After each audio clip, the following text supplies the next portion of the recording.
கிராம மிஷனரி இயக்கம் வழங்கும் கிராமிய நேரம் என்ற இந்த நிகழ்ச்சிக்கு உங்களை அன்புடன் வரவேற்கிறோம். கிராம மிஷனரி இயக்கம் கடந்த 27 ஆண்டுகளாக சிறுவர் மற்றும் வாலிபர் மத்தியில் ஊழியம் செய்து வருகிறது. 800க்கும் மேற்பட்ட மிஷனரிகளோடு தமிழ்நாட்டில் உள்ள 38 மாவட்டங்கள் உட்பட ஆந்திரா, ஒடிசா, கர்நாடகா, சத்தீஸ்கர், ஜார்க்கண்ட் மற்றும் மத்திய பிரதேசம் ஆகிய மாநிலங்களிலும் நற்செய்தி பணியை செய்து வருகிறது. எமது இலக்கு 1,00,000 கிராமங்கள், 7,000 மிஷனரிகள், ஒவ்வொரு மாநிலத்திலும் 500 மிஷனரிகள். எமது தரிசனம் என் ஆட்டுக்குட்டிகளை மேய்ப்பாயாக என்ற வசனத்தின்படி கிராமங்களில் உள்ள சிறுவர் மற்றும் வாலிபர்களை கிறிஸ்துவுக்குள் வழிநடத்தி அவர்கள் மூலம் கிராமங்களை சுவிசேஷ மயமாக்குதல், சந்திக்கப்படும் சிறுவர் மற்றும் வாலிபர்களை நாளைய தலைவர்களாகவும் ஊழியர்களாகவும் உருவாக்குதல், ஒவ்வொரு கிறிஸ்தவரையும் ஆத்தும ஆதாயம் செய்கிறவராக மாற்றுதல். இப்பொழுதும் எமது நிகழ்ச்சிகளை ஜெபத்துடன் பார்த்து பயனடையுங்கள். செயல்படும் கிறிஸ்தவர்களாக தேவனுக்கு உங்களை அர்ப்பணிப்பது உறுதி. எமது பத்திரிகை ஊழியங்கள் மோட்ச பயணம் மாதந்தோறும் இந்த தின தியான இதழை வெளியிடுகிறோம். குறிப்பாக ஆரம்ப விசுவாசிகள் மற்றும் வாலிபர்களுக்கென எளிய நடையில் வெளிவருகிறது. மேலும் இச்செய்தி சமூக வலைதளங்களில் 8 இந்திய மொழிகளில் மொழிபெயர்க்கப்பட்டு தினமும் பகிரப்படுகிறது. நீங்கள் வாட்ஸ்அப்பில் இச்செய்தியை பெற விரும்பினால் கீழ்கண்ட எண்ணை தொடர்பு கொள்ளவும். 971561012. அன்புக்குரிய வாலிப தம்பி தங்கைகளே, உங்களுக்காக யோசுவாவே எழும்பு என்ற சிறப்பிதழ் வாலிப தம்பிமார்களுக்காகவும், கண்மணியை கேள் என்ற சிறப்பிதழ் வாலிப பெண் பிள்ளைகளுக்காகவும் 2 மாதத்திற்கு ஒரு முறை வெளியிடுகிறோம். அன்புக்குரிய தேவ ஊழியர்களே, நீங்கள் முழுநேர ஊழியர்களாக இருக்கலாம் அல்லது பகுதி நேர ஊழியர்களாக இருக்கலாம். உங்களுக்காகவே 3 மாதத்திற்கு ஒரு முறை பிரத்யேகமாக கழுதைகள் கையேடு என்ற இதழை நாங்கள் வெளியிட்டு வருகிறோம். இந்த இதழ் உங்கள் ஊழியத்திற்கு தேவையான ஆலோசனைகளும் குறிப்புகளும் தகவல்களும் நிறைந்ததாக இருக்கும். இந்த இதழை பெற்று பயனடைய எங்களோடு தொடர்பு கொள்ளுங்கள். இதே போன்று ஜெபக்குழு தலைவர்கள் கையேடு என்று ஜெபக்குழுவை நடத்தும் தேவ பிள்ளைகளுக்கு உதவிடும் வகையில் ஜெப குறிப்புகள் அடங்கிய இந்த இதழில் ஜெபக்குழுக்களை நடத்த தேவையான ஆலோசனைகளும் குறிப்புகளும் அடங்கியதாக இருக்கும். எமது இந்த 5 வகையான பத்திரிகையை பெற்றுக்கொள்ள எங்களோடு நீங்கள் தொடர்பு கொள்ளலாம்.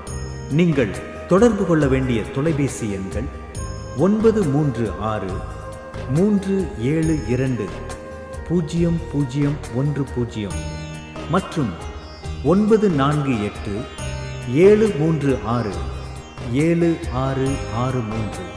கர்த்தர் உங்களை ஆசீர்வதிப்பாராக. ஆமேன் வில்லேஜ் டிவி நேயர்களே, நீங்க CCCல இணைஞ்சிட்டீங்களா? அண்ணே சொல்லுங்க. என்னண்ணே? CCCண்ணே சொல்றேன் கேளுங்கண்ணே. CCC சைல்டு கேர் சைல்டுண்ணே. உங்க வீட்டில் இருக்கிற ஒரு குழந்தையின் மூலமா கிராமத்தில் இருக்கிற ஒரு குழந்தையை தத்தெடுக்கிறது தான் இந்த திட்டம்னே. இந்த திட்டத்துக்கு நாங்க என்னென்ன செய்யணும்? இந்த திட்டத்துக்கு நீங்க உங்க வீட்டில் இருக்கிற ஒரு குழந்தை பேர்ல 500 ரூபாய் நீங்க அனுப்புனீங்கன்னா இந்த தொகை இந்த ஊழியத்திற்கு ரொம்ப உதவியா இருக்குண்ணே. இந்த 500 ரூபாய் மூலமா என்னென்னலானே ஊழியம் நடக்குது? நீங்க கொடுக்குற அந்த உதவி தொகை மூலமா நம்ம கிராம மிஷனரி இயக்க ஊழியர்கள் எல்லாம் இணைந்து கிராமங்கள்ல ஆண்டோரை அறியாத சிறு பிள்ளைகளுக்கு ஒரு அழகான கிட்ஸ் ப்ரோக்ராம் நடத்துறதுக்கு உதவியா இருக்குது. அதோட சேர்த்து இந்த பிள்ளைகள் எல்லாம் ஆண்டோருக்குள்ள வளர்றதுக்கு ஆமேன் கிட்ஸ் டிவின்னு சொல்லி ஒரு கிட்ஸ் டிவி சேனல் ஆரம்பிக்கப்பட போகுது. அதோட சேர்த்து அந்த பிள்ளைகளுடைய கிராமங்களுக்கே போய் அவங்களுக்கு ஒரு அழகான VBS ப்ரோக்ராம் ரெடி பண்ணி அவங்களுக்கு ஆண்டோடைய சத்தியத்தை போதித்து இப்படி நம்ம சந்திக்கிற எல்லா சிறு பிள்ளைகளுக்கும் ஒரு அழகான கிஃப்ட் பாக்ஸ் வேற நம்ம கொடுக்க போறோம்னே. கிஃப்ட் பாக்ஸா? பாக்ஸ்க்குள்ள என்னென்னலானே இருக்கும்? அந்த பாக்ஸ்க்குள்ள அவங்க ஸ்டடீஸ்க்கு தேவையான ஒரு அழகான ஜாமெட்ரி பாக்ஸ், ஒரு குட்டி பேக், அதோட அவங்க ஆவிக்குரிய வாழ்க்கையில வளர்றதுக்கு ஒரு கிட்ஸ் பைபிள், இப்படி நிறைய பொருட்கள் அந்த பாக்ஸ்ல வச்சு நம்ம அந்த சின்ன பிள்ளைங்களுக்குலாம் கொடுக்க போறோம். இந்த திட்டத்துல இணையறதுக்கு என்னென்ன பண்ணணும்? ஒன்றும் இல்லைண்ணே, நம்ம டிவியில் பார்க்குற அந்த நம்பருக்கு உங்களுடைய ஃபேமிலி டீட்டெயில், நீங்கள் தாகம் போகிறவங்க குழந்தையோட பெயர், அவங்களுடைய டீட்டெயில் எல்லாம் நிரப்பி இந்த நம்பருக்கு நீங்கள் அனுப்பி வைங்க. இதன் மூலமாக அந்த ஊழியத்தை செய்வதற்கும் இதன் மூலமாக ஆண்டவரை அறியாத சிறு பிள்ளைகள் ஆண்டவரை அறிந்து கொண்டு ஆண்டவருடைய பிள்ளைகளாக மாறுவதற்கு இது ரொம்ப பெரிய உதவியாக இருக்குண்ணே. அண்ணே நான் எங்க வீட்டில் இருக்கிற குழந்தைகளை இந்த ட்ரிபிள் சில இணைக்க போறேனே. எனக்கு தெரிஞ்ச என்னோட ஃப்ரெண்ட்ஸ், ரிலேட்டிவ்ஸ் எல்லாத்துக்கும் இதை நான் இன்ட்ரடியூஸ் பண்றேனே. வாவ், ரொம்ப சூப்பர்ண்ணே. நேயர்களே, எங்க வீட்டு குழந்தைகளை நாங்க ட்ரிபிள் சில இணைச்சிட்டோம். அப்ப நீங்க? ஆமாங்க, நமது பிரதான ஊழியமே சிறுவர்களை சந்திப்பதுதான். சந்திக்கும் சிறுவர்களை நாளைய தலைவர்களாகவும் எழுப்புதலின் ஆயுதமாகவும் மாற்றுவேன்னு ஆண்டவர் வாக்கு கொடுத்திருக்கிறாங்க. குறிப்பா இந்த வருஷத்துல 1,00,000 சிறு பிள்ளைகளை சந்திக்க வேண்டும் என்ற பெரிய தரிசனத்தோடு செயல்பட உள்ளோம்.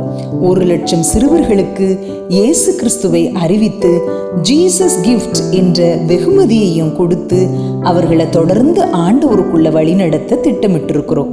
2024 1,00,000 சிறுவர்கள், அவர்களை 500 கொடுத்து தாங்கும் 1,00,000 சிறுவர் பங்காளர்கள் தேவை. ஜெபியுங்கள், எங்களுடன் கரம் கோருங்கள். நாம் இணைந்து தேவனுக்காய் இயன்றதை செய்வோம்.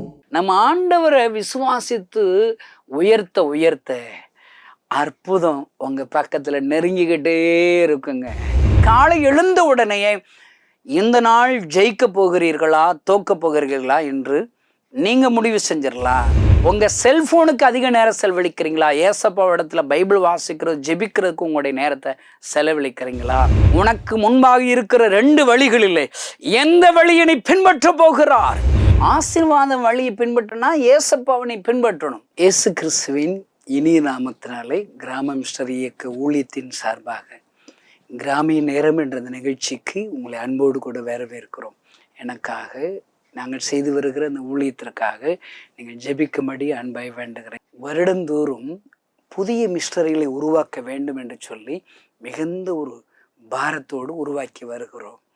அல்லேலூயா. அறுவடை மிகுதிங்க, ஆனால் வேலையாட்கள் இல்லவே இல்லைங்க. நம்ம தமிழ்நாட்டில் பலசர கடையில் வேலை பார்க்குறவங்க இல்லை, பெரிய பெரிய ஜவுளி கடையில் வேலை பார்க்குறவங்க இல்லை, ஹோட்டல் வேலை பார்க்குறவங்க இல்லை, கட்டட வேலை பார்க்குறவங்ககிட்ட கேட்டால் வேலைக்காரர்கள் கிடைக்கிறது அரிதாக இருக்குது. வேலைக்காரர்கள் சும்மா இல்லவே இல்லைங்க. அதுபோல் தாங்க இன்னைக்கு ஏசப்பா சொல்லிட்டார், அறுவடைகள் நிறைய இருக்குதுப்பா. ஒரு டேவிட் கணேசன் ஊழியத்துக்கு அர்ப்பணித்த போதும் ஆயிரக்கணக்கான லட்சக்கணக்கான ஆத்துமாக்களை ஆண்டவர் சந்திச்சிருவார். ஒரு மோசஸ் ஆண்டருக்கு ஒப்பு கொடுத்தா போதும் எகிப்தில் இருக்கிற லட்சக்கணக்கான ஜனங்களை ஆண்டர் விடுவிச்சிருவார். ஒரு தோமா சந்தேகப்படாமல் ஏசப்பாவுக்காக தன்னை அர்ப்பணித்து இந்தியா வந்தால் போதும், அவன் மூலிமா பெரிய ஒரு எழுப்புதலை தேசங்களில் எழுப்புதலை தொடங்க முடியும், அறுவடையை தொடங்க முடியும். அல்லேலூயா. அந்த செய்தி கேட்குற சகோதர சகோதரியை ஊழியக்காரர்களை உருவாக்கணும். நீங்கள் முழு நேர ஊழியத்துக்கு வர்றீங்களாங்க? வரமாட்டீங்க என்ன? சரி, உங்கள் முதல் பிள்ளை ஏசப்பாவுக்கு தானே நீங்கள் கொடுத்துருக்கணும். முதற்கனி கர்த்தருடையதில்ல. முழு நேர ஊழியத்துக்கு உங்கள் பிள்ளையை அர்ப்பணிக்கிறீங்களா? மாட்டிங்களா? சரி போங்க, நீங்கள் வர மாட்டீங்க, உங்கள் பிள்ளைகளை ஊழியத்துக்கு ஒப்பு கொடுக்க மாட்டீங்க. அப்போ என்ன செய்யணும்? முழு நேர மிஷனரிகளை உருவாக்குவதற்கு நீங்கள் உதவியாக இருக்கணும். ஊழியக்காரர் உருவாக உங்களுடைய தனி ஜெபத்தில், குடும்ப ஜெபத்தில் ஜெபித்து கொள்ளுங்கள். ஆமென். அல்லேலூயா. இன்றைக்கும் ஆண்டவருடைய வார்த்தைகளை கேட்டு உங்களுக்காக நான் ஜெபிக்க ஆயத்தப்படுகிறேன். பாருங்கள், ஆண்டவருடைய சமூகத்தில் என்ன பேச வேண்டும் என்று சொல்லி விசாரித்த போது இந்த செய்தியை கேட்குற உங்கள் கண்ணு முன்னாடி 2 வழிகள் இருக்கிறது. இந்த 2 வழிகளில் எந்த வழியை நீங்கள் பின்பற்ற போகிறீங்களோ அதில் தான் உங்கள் ஆசீர்வாதம் இருக்குது. அல்லேலூயா. இப்போ ஆசீர்வாதத்தையும் சாபத்தையும் உங்களுக்கு முன்பாக ஆண்டவர் வைக்கிறார். 2 வழிகள் வைக்கிறார். நீ சூஸ் பண்ணுறதுல தாங்க உன்னுடைய பிளஸ்ஸிங் இருக்குது, எதிர்காலங்கள் இருக்குது, ஐஸ்வர்யம், ஆசீர்வாதம், மகிமையும் கனமும் இருக்கிறது. ஆசீர்வாத வழியை பின்பற்றினா ஏசப்பாவனை பின்பற்றணும். ஏசப்பா வேணான்னு சொன்னால் அப்போ சாபம் தான் வரும், கவலைகள், கண்ணீர்கள் தான் வரும். ஒரு வழி நன்மை இருக்குது, ஒரு வழி தீமை இருக்குது. எல்லா நாளுங்க நமக்கு முன்னாடி 2 விதமான வழிகள் இருக்குது. புதிய ஏற்பாட்டில் சொல்ல 2 எஜமான்களுக்கு நீங்கள் ஊழியம் செய்ய முடியாது. நமக்கெல்லாம் எஜமான் யாருங்க? கணேசனுக்கு எஜமான் யாரு? ஏசப்பா தான் எஜமான். அவர் என்ன சொல்கிறாரோ அதை நான் செய்கிறேங்க. நோவாவின் காலங்களில் யோசித்து பாருங்கள், ஆண்டவர் மனஸ்தாபப்படுகிறார். அப்போ ஒரு கூட்ட ஜனங்களையாவது விடுதலையாக்கணும்னு சொல்லி கொப்பேரி மரத்தினால் ஒரு பேழையை உண்டாக்க ஒரு திட்டம் கொடுக்குறாருங்க. அந்த திட்டத்தின்படி நோவா கீழ்ப்படிந்ததுனால 8 பேர்களை ஆண்டு விடுதலையாக்குகிறார். சோதம் குமாரவை அழிக்க வேண்டும், ஏனென்றால் அவர்கள் செய்கிற பாவம் அங்கு பரலோகத்தை எட்டுகிறது, என் ஆண்டோடைய சமூகத்தை துக்கப்படுத்துகிறது, கோபாக்கினை வருகிறார். ஆனால் ஆபிரகாமினுடைய பரிந்து பேசும் ஜெபத்தின் மித்தமாக ஒரு சின்ன கூட்டம் விடுதலை ஆகிறது ஐயா, அழிவிற்கு தப்பி வைக்க வருகிறார். அருமையான இந்த செய்தியை கேட்கிற சகோதரேஸ்வரே, நம்ம ஒவ்வொருவருக்கும் ஒரு பிளான் இருக்குதுங்க, ஆண்டவர் பிளான். அல்லேலூயா. அந்த திட்டத்தை நாம நிறைவேற்றணும். என்னுடைய எஜமான் என்ன சொல்றாரோ அதை நான் செய்கிறேன். நம்ம எல்லாருக்கும் 2 எஜமான்னா யாரு? ஒன்று ஏசப்பா என் எஜமான், இன்னொரு எஜமான் ஒருத்தர் இருக்கான் மேற்படியான், பிசாசு ஒரு எஜமான். அவன் பாருங்க ஓயாம இதை நீ செய்யாத, வா நீ என் வழியில வந்துரு, உன்னை ஐஸ்வர்யம் அணக்குவேன், உன்னை தலையை உயர்த்துவேன், நம்மளை பட்சித்து ஏமாத்திக்கிட்டே இருப்பான். பொய்க்கு பிதவமா இருக்கிறான். இந்த 2 எஜமான்கள்ல யார் சத்தத்தை நீங்க கேட்க போறீங்களோ அங்கதான் உன்னுடைய எதிர்காலம் இருக்குது. இந்த செய்தி கேட்கிற சகோதரனே சகோதரி, உனக்கு முன்பாக 2 வழிகள் இருக்கிறது. 2 வழிகள்ல எந்த வழியை நீ சூஸ் பண்ண போற பாருங்க. பைபிள்ல எல்லாருக்கும் தெரிஞ்ச சம்பவம் தான். உங்களுக்காக நான் வாசித்து அதை உங்களோடு கூட பேசி உங்களுக்கு அஜிபிக்க விரும்புகிறேன். தானியேல் 3ஆம் அதிகாரத்துல சாத்ராக், மேசாக், ஆபேத்நகா இவங்க 3 பேர் இருக்கிறாங்க. அவங்க காலங்களில் அங்கே ராஜா ஒரு சட்டம் போடுறாரு, ஒரு பொற்சிலையை வணங்கணும், வணங்காத எல்லாரும் எரிகிற அக்கினி சூளையில் அவங்கள தூக்கி போட்டுறணும். பாருங்க, யோசித்து பாருங்க, இவங்களுக்கு வணங்குறது என்ன? சும்மா ஒரு தலை சாய்க்கணும். இப்போ தலை சாய்க்கனா என்ன? ஒரு பொற்சிலை முன்னாடி ஒரு சிலை இருக்குது, அதுக்கு சிலைக்கு முன்னாடி என்ன செய்யணும்? இவ்வளவு தாங்க, உயிர் கிடச்சிருங்க. இதை செய்தி கேட்குற நீங்கள், உங்களுக்கு இந்த 2 விதமான ஆப்பர்ச்சுனிட்டி. தலை சாச்சா உயிர் இருக்கும், தலை வணங்கலாட்டா உன்னை தூக்கி அக்கினிக்குள்ளே போட்டுருவாங்கன்னு சொன்னால் நீங்கள் என்ன செய்வீங்க? அதனால என்ன இருக்குது? நம்ம சாச்சிட வேண்டிதான் சாச்சிருவீங்க. இந்த 3 பேருக்கு முன்னாடி 2 வழிகள் இருக்கிறது. உயிர் வாழணுமா, உயிர் மறிக்கணுமா? உயிர் வாழணும்னு சொன்னால் தலை சாய்க்கணும், மறிக்கணும்னு சொன்னால் நிமிர்ந்து நிற்கணும். இப்போ 2 வழிகளில் அவங்க என்ன பின்பற்றுறாங்க? சொல்லுகிற வார்த்தை பாருங்களேன். பாருங்க, அதுக்கு முன்னாடி ஆண்டவர் சத்தெல்லாம் கேட்காது, ஆண்டவர் கவனித்து பார்த்துக்கிட்டே இருப்பார். இந்த 3 பேர் இவங்க என்ன செய்கிறாங்கன்னு பார்ப்போன்னு சொல்லி கவனித்து பார்த்துக்கிட்டே இருப்பார். நீ எந்த வழியை ஃபாலோ பண்ண போகிற, எதை சூஸ் பண்ண போகிறாங்க இந்த 3 பேர்களும் ஆண்டவர் கவனிப்பாருங்க. இவங்க என்ன செய்கிறாங்க? நாங்கள் ஆராதிக்கிற எங்கள் தேவனை எங்களை தப்புவிக்க வல்லவராய் இருக்கிறார், அவர் எரிகிற அக்கினி சூளைக்கும் ராஜாவாகி உம்முடைய கைக்கும் நீங்களாக்கி விடுவிப்பார். என்ன கன்ஃபஷனுங்க, தைரியமுள்ள வார்த்தைகள். இந்த செய்தியை கேட்கிற சகோதரே சகோதரி, இன்றைக்கு இந்த செய்தியை கேட்கிற இந்த வேளையில் உங்களுக்கு முன்பாக எத்தனை விதமான உபத்திரவங்கள் இருந்தாலும் நீ சொல்லுகிற வார்த்தை என்ன? நாங்கள் ஆராதிக்கிற எங்கள் தேவன் எங்களை தப்புவிக்க வல்லவராயிருக்கிறார், கடன் பிரச்சனையிலிருந்து விடுவிக்க வல்லவராக இருக்கிறார், எங்கள் வியாதிகளிலிருந்து சுகமாக்க வல்லவராக இருக்கிறார். அல்லேலூயா. என் எதிர்காலத்தை ஆசீர்வதிக்க வல்லவராக இருக்கிறார், என் பிள்ளைகளை ஆசீர்வதிக்க வல்லவராக இருக்கிறார். நீங்க சொல்லுங்க. நம்ம ஆண்டவரை விசுவாசித்து உயர்த்த அற்புதம் உங்க பக்கத்துல நெருங்கிக்கிட்டே இருக்குங்க. பாருங்க, எங்களை ஆண்டவர் விடுவிப்பார் சொல்லிட்டு அடுத்து ஒன்று சொல்றாங்க பாருங்க. 18ஆம் வசனத்துல, விடுவிக்காமற் போனாலும் நாங்கள் உம்முடைய தேவதர்களுக்கு ஆராதனை செய்வது இல்லை, நீர் நிறுத்தின பொற்சிலையை பணிந்து கொள்வதும் இல்லை. அவ்வளோ தைரியம். என்ன தைரியங்க? எங்களுக்கு ராஜாவே, எங்களுக்கு முன்னாடி 2 வழி இருக்குது. ஒரு வழி நீங்க வச்சிருக்கிற பொற்சிலையை வணங்கணும், இன்னொரு வழி என்ன? அக்கினி கடல், மரணம். இவங்க சூஸ் பண்றல. ஆண்டவர் எங்களை விடுவிப்பாருங்க. அப்படி விடுவித்தாலும் சரி, விடுவிக்காமல் போனாலும் சரி, நான் ஆண்டவருக்காக என் வழியை ஒப்பு கொடுக்கிறேன், நான் மறிக்கவும் ஆயத்தமாக இருக்கிறேன் என்று சொல்லி அவங்க ஆண்டவருக்காக நிற்கிற போது என்ன நடக்கிறது தெரியுமா? என் ஆண்டவர் இறங்கி வருகிறார் ஐயா, அவளை விடுவிக்கும்படி. அருமையான இந்த செய்தியை கேட்க சகோதரனே சகோதரி, நீங்க ஆண்டவருக்காக உங்க வாழ்க்கையை ஒப்பு கொடுத்தீங்கன்னா, ஆண்டவருக்காக தியாகம் பண்றீங்களா, ஆண்டவர் வருவாருங்க, உங்களுக்கு உதவி செய்ய வருவார். ஐயோ, நான் ஆண்டவரை ஏற்றுக்கொண்டு எத்தனை வருஷம் ஆகுதே, எனக்காக ஒரு அற்புதமே நடக்கலைன்னு சொல்றீங்களா? நீங்க உங்க வாழ்க்கையை திரும்பி பாருங்க. நீங்க எப்படிப்பட்ட வழிகளை பின்பற்றுங்கிறீங்க? பாவ வழியை பின்பற்றீங்களா? பரிசுத்த வழியை பின்பற்றீங்களா? விசுவாசிக்கிற வழியை பின்பற்றீங்களா? அவிசுவாசப்படுகிற வழியை பின்பற்றீங்களா? உங்களுடைய முடிவுகள் ஆண்டவருக்காக இருக்கிறதா, ஆவிக்குரியதாக இருக்கிறதா, மாம்சத்தின்படியாக இருக்கிறதா? நீங்க யோசித்து பாருங்கங்க. அல்லேலூயா. ஆண்டவர் எனக்கு வேலை கொடுத்தாலும் சரி, கொடுக்காவிட்டாலும் சரி, நான் லஞ்சம் கொடுக்க மாட்டேன். நின்று பாருங்க, எல்லா எக்ஸாமும் எழுதுங்க. ஆண்டவர் உங்களுக்காக வழக்காடுவார், வழிகளை திறப்பார் ஐயா. அல்லேலூயா. உங்கள் தலைகளை உயர்த்துவார் ஐயா. யோசேப்புக்கு முன்னாடி 2 ஆப்பர்ச்சுனிட்டி வருதுங்க.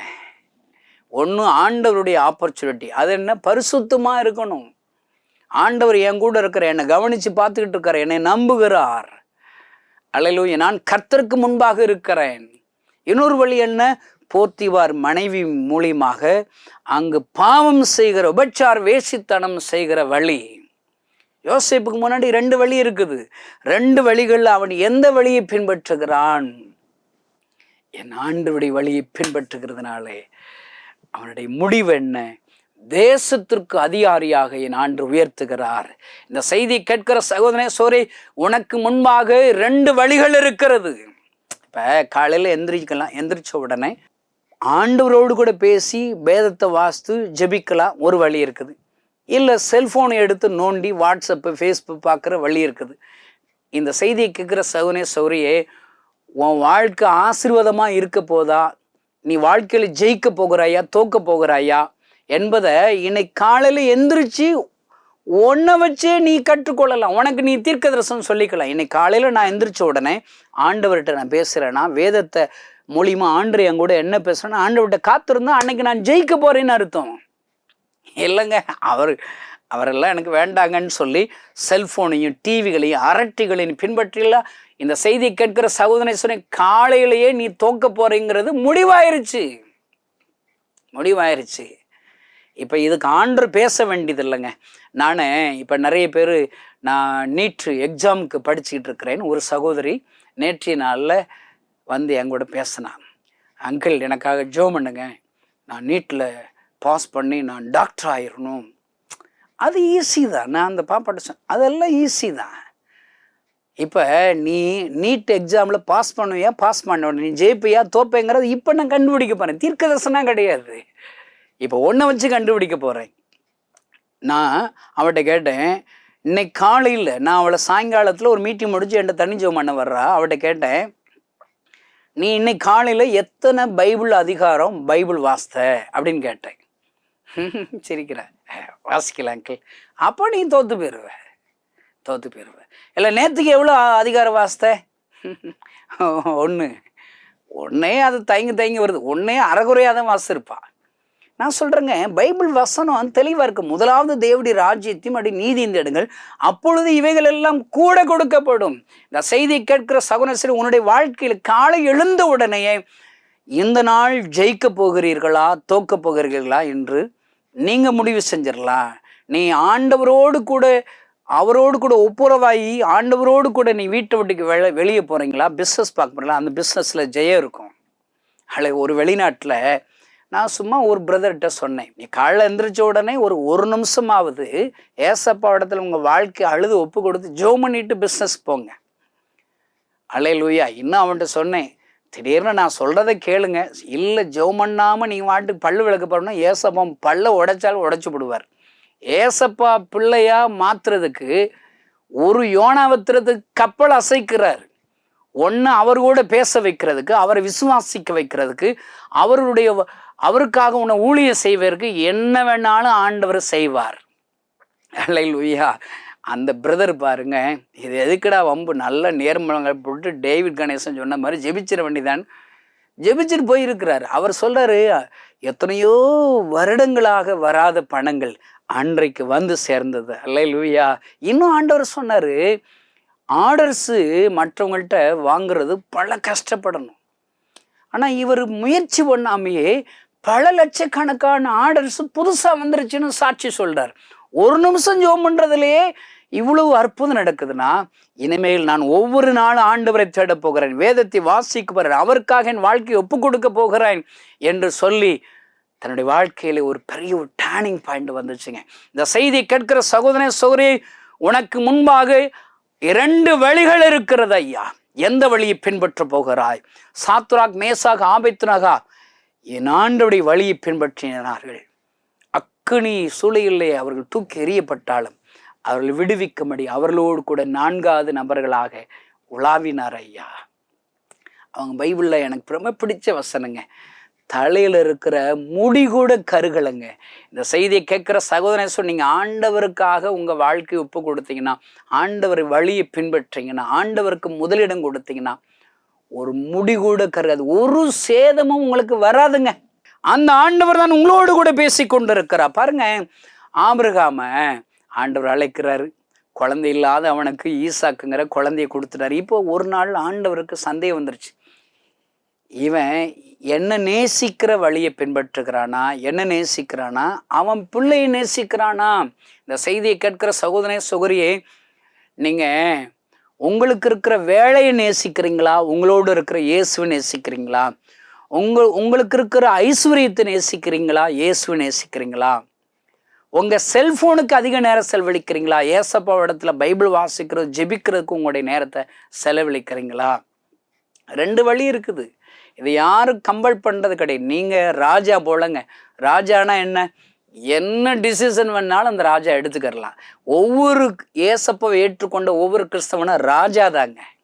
அல்லேலூயா. உங்கள்கிட்ட எல்லாம் ஒப்பு கொடுத்துட்றாரு, எல்லாம் ஒப்பு கொடுத்துட்றாரு. நீ ஆண்டவரை பின்பற்ற போறியா? பாருங்க, ஆபிரகாமுக்கு பரீட்சை வைக்கிறார். ஆபிரகாமுடைய வழி என்ன? என்னோடைய நான் ஆராதிக்கிற என் ஆண்டவர் தான் எனக்கு முக்கியம். அல்லேலூயா. ஈசாக்கு எனக்கு தேவையில்லைன்னு பலியிடும்படி பட்டயத்தை ஓங்கி அதை பலியிடும்படி ஓங்குகிறான். அப்பொழுதுதான் என் ஆண்டவர் ஆபிரகாமுக்காக இறங்குகிறார். அல்லேலூயா. அருமையான இந்த செய்தியை கேட்கிற சகோதரனே, நீ யாருக்கு அன்பு செலுத்துகிறாய், யாருக்கு உன் முதலிடத்தை கொடுக்கிறாய்?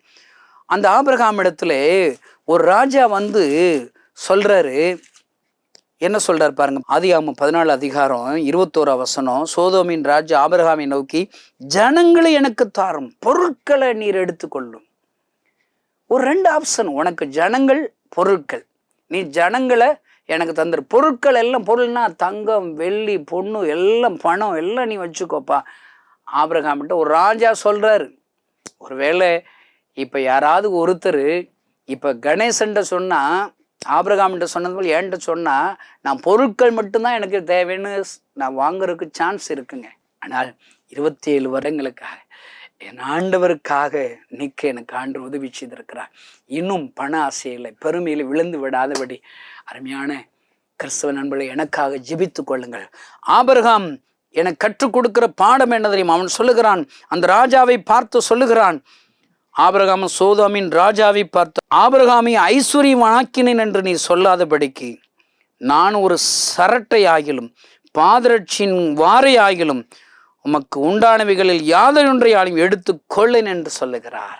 அல்லேலூயா. எனக்கு நீ கொடுக்குற ஒன்று வேண்டாம்ப்பா, எனக்கு ஆண்டவர் போதுமையா என்ற ஆண்டவருடைய வழிக்கு தன்னை ஒப்பு கொடுத்ததினால் 15 வசனம் 1 வசனம் வாசித்து பாருங்க. என் ஆண்டவர் தரிசனமாய், ஆபிரகாமே நீ பயப்படாதே, அல்லேலூயா, நான் உனக்கு கேடகமும் மகா பெரிய பலனுமாய் இருக்கிறேன் என்று சொல்லி பேசுகிறார். அவருடைய குறைவுகளை நிறைவாக மாற்றுகிறார். இந்த செய்தி கேட்கிற சகோதர சகோதரி, உனக்கு முன்பாக இருக்கிற 2 வழிகளிலே எந்த வழியை நீ பின்பற்ற போகிறார்? அதனால்தான் உன்னுடைய எதிர்காலம் இருக்கிறது, உன்னுடைய ஐஸ்வர்யம் இருக்கிறது, உன்னுடைய ஆசீர்வாதம் இருக்கிறது. உன் பிள்ளைகளுடைய எதிர்காலம் ஆசீர்வாதம் இருக்க வேண்டுமா? உன்னுடைய எதற்கு நீ இடம் கொடுக்க போகிறாய்? இந்த டேவிட் கணேசன் ஆகி நான் ஏசப்பாவுக்காக என் வாழ்க்கையை ஒப்பு கொடுத்தேன். எனக்கு வருகிற எல்லா பணத்தையும் மிஸ்டரிகளுக்கு பகிர்ந்து கொடுக்கிறேன். இன்னும் நான் சாகிறதுக்குள்ள 7000 மிஸ்டரிகளை எனக்கு தாரும் என்று ஜெபிக்கிறேன். 1,00,000 கிராமங்களை எனக்கு உமக்கு சொந்தமாக மாற்றுவதை எனக்கு உதவி செய்யும் என்று ஜெபிக்கிறேன். ஆண்டவர் என்னை நம்புகிறார் ஐயா. அல்லேலூயா. சகோதரனே, நீங்கள் என்ன செய்ய போகிறீர்கள்? உங்களுக்கு முன்பாக 2 வழிகளிலே எந்த வழியை பின்பற்ற போகிறீர்கள்? கண்களை மூடி நாம் ஜெபிக்கலாம். பரலோகத்தில் இருக்கிற எங்கள் அன்பு தகப்பனை, இந்த செய்தியை கேட்கிற ஒவ்வொருவருக்காக நான் ஜெபிக்கிறேன். அவருடைய தங்களுடைய வாழ்க்கையை ஜெயிக்க போகிறார்களா, தோற்க போகிறார்களா என்பதை அவர்கள் உம்மை தேடுவதில்லை. அவர்கள் சூஸ் பண்ணுகிற அந்த வழிகள் இல்லை. அவர்களாகவே முடிவு செய்யலாம் என்று எங்களுக்கு கற்றுக் கொடுத்தீரே அப்பா. இந்த செய்தியை கேட்கிற ஒவ்வொருவரும் யாரெல்லாம் உம்முடைய வழிகளை பின்பற்ற போகிறேன், சாத்ராக் மேசாக் ஆபேத்நேகோ போன்று உமக்காக எங்கள் வழிகளை ஒப்பு கொடுக்கிறேன், உமக்காக எங்கள் உயிர் போனாலும் பரவாயில்ல ஒப்பு கொடுக்கிறேன் என்று ஒப்பு கொடுக்கிறார்களோ அவர்களை விடுவித்தது போல, ஒரு சேதமில்லாதபடி அவளை விடுவித்து உயர்த்தினது போல இந்த செய்தி கேட்கிற ஒவ்வொருவரையும் உயர்த்துவீராக. யோசேப்பு உயர்த்தினது போல உயர்த்துவீராக. ஆபிரகாமை ஆசீர்வதித்தது போல இந்த உம்மை ஏற்றுக்கொண்டு உம்முடைய வழியை பின்பற்றும்படி ஒப்பு கொடுக்கிற ஒவ்வொருவரையும் நீர் ஆசீர்வதிப்பீராக. அவருடைய தலைகள் உயர்த்தப்படட்டும். பெரிய காரியங்களை செய்யும் இயேசுவின் நாமத்தினால் பிதாவே, ஆமென். இந்த செய்தி நிச்சயமாக உங்களை செயல்பட தூண்டிருக்கும் என விசுவாசிக்கிறோம்.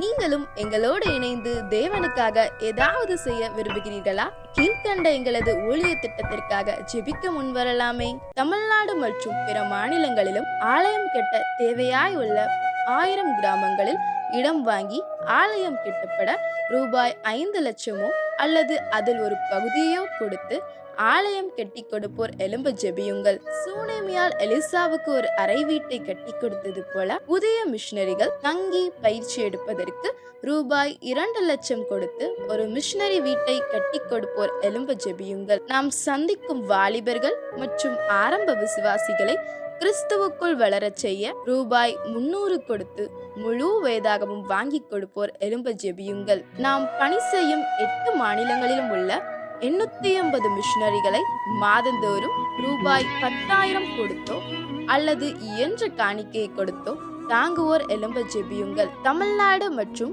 பிற மாநிலங்களிலும் துரிதமாக சுவிசேஷம் அறிவிக்கவும் பின்தொடர் பணிக்காகவும் சுவிசேஷ வாகனங்கள் வாங்கி கொடுப்போர் எழும்ப ஜெபியுங்கள். தங்கள் வாலிப மற்றும் சிறு பிள்ளைகள் ரட்சிக்கப்பட, அபிஷேகிக்கப்பட மற்றும் இயேசுவுக்கு சாட்சியுள்ள பிள்ளைகளாக வளர கண்மணி பிள்ளைகள் இயேசுவுக்காக திட்டத்தில் தங்கள் பிள்ளைகளை இணைக்கிற பெற்றோர்கள் எழும்ப ஜெபியுங்கள். இந்தியா முழுவதிலும் இன்னும் துரிதமாக நம் மிஷனரி பணிகள் நடக்க மாதந்தோறும் அல்லது வருடத்திற்கு ஒரு முறையாவது ரூபாய் 1000 கொடுத்து எழுப்புதல் விரும்பும் பங்காளர் திட்டத்தில் இணைகிற அநேகர் எழும்ப ஜெபியுங்கள். மேலும் எங்களோடு தொடர்பு கொள்ள விரும்பினால் திரையில் காணும் எங்கள் முகவரியும் குறித்துக் கொள்ளுங்கள். கிராம மிஷனரி இயக்கம், தபால் பெட்டி எண் 51, விருதுநகர் 626001. இந்த நிகழ்ச்சியையோ அல்லது எங்கள் ஊழியத்தையோ நீங்கள் தாங்க விரும்பினால் எங்கள் தொலைபேசி எண்ணை குறித்துக் கொள்ளுங்கள். 7378000444. கர்த்தர் தாமே உங்களை ஆசீர்வதிப்பாராக.